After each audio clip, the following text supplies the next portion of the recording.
So I wanted to make a quick video on how to use AC Pro UV dye injector kit. And so I don't see any YouTube videos on this. Even AC Pro has a YouTube video, but they don't actually show you step-by-step instructions. There are instructions on the back, however, they're missing a very crucial piece of information that I'll show in the video. But this is essentially the adapter kit.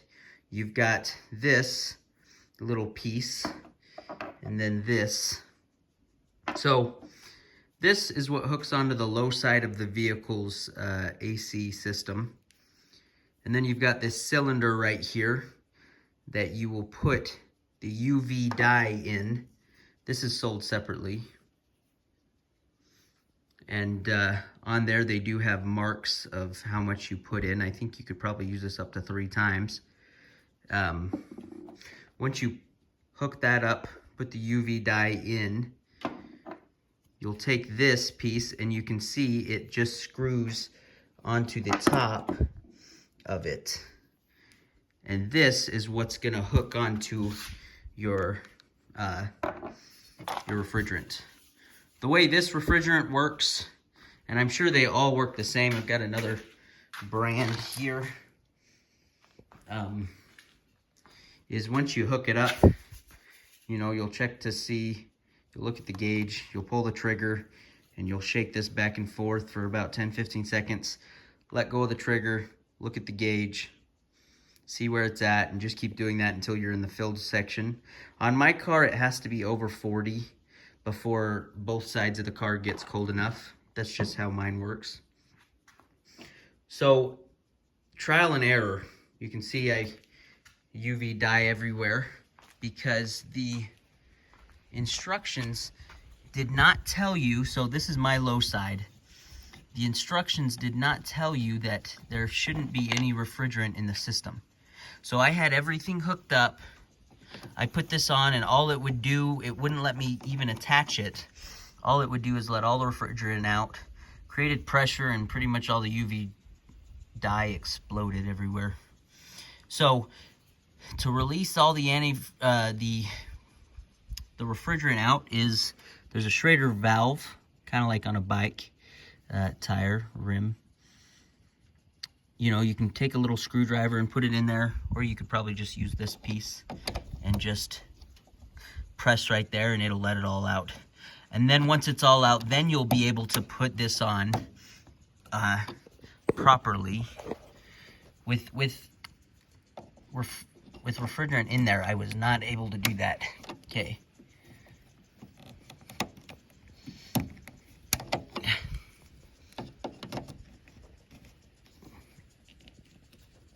Now it's on there. So this is, I don't know if I mentioned, this is a 2006 Honda Accord. On the back of the AC refrigerant, they do give you a website, if you don't know where yours is, that you can use. So I've got this attached now. The car needs to be on. It needs to be, AC needs to be at full blast. I'm just simply showing you how to do it first so you can hear me. Once it's on full blast, max AC, coldest setting, hook this up, pour this in there, screw this cap on, and then you'll attach that coupler that goes to that, the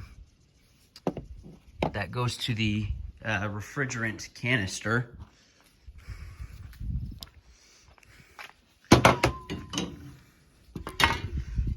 You'll attach this, and then you'll essentially pull the trigger and shake the can and pay attention to the gauge. So that's how you use it. Okay, I've got it all hooked up. Hopefully you can hear me. Car's on. Refrigerant is out of the system.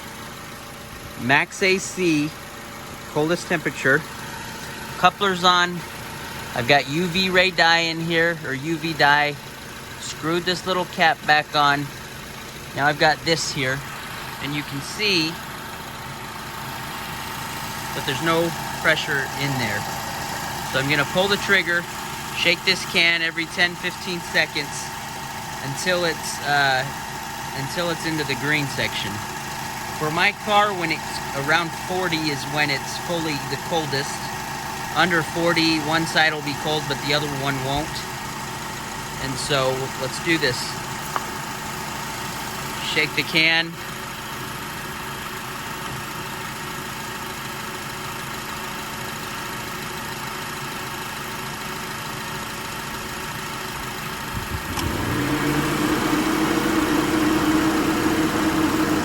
Check the pressure, nothing.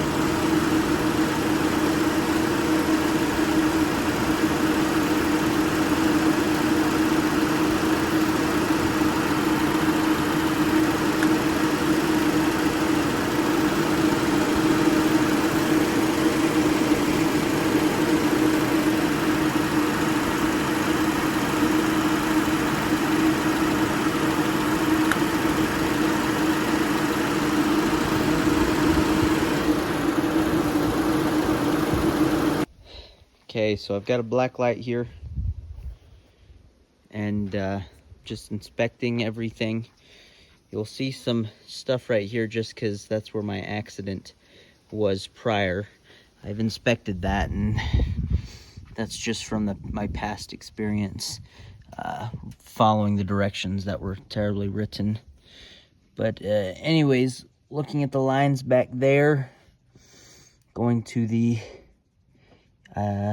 evaporator core, all looks good. Don't see any leaks. Some stuff you'll just have to pay attention is just white labeling, and then when we get to the condenser, you'll see that it's really just bugs that light up as well, which is kind of annoying.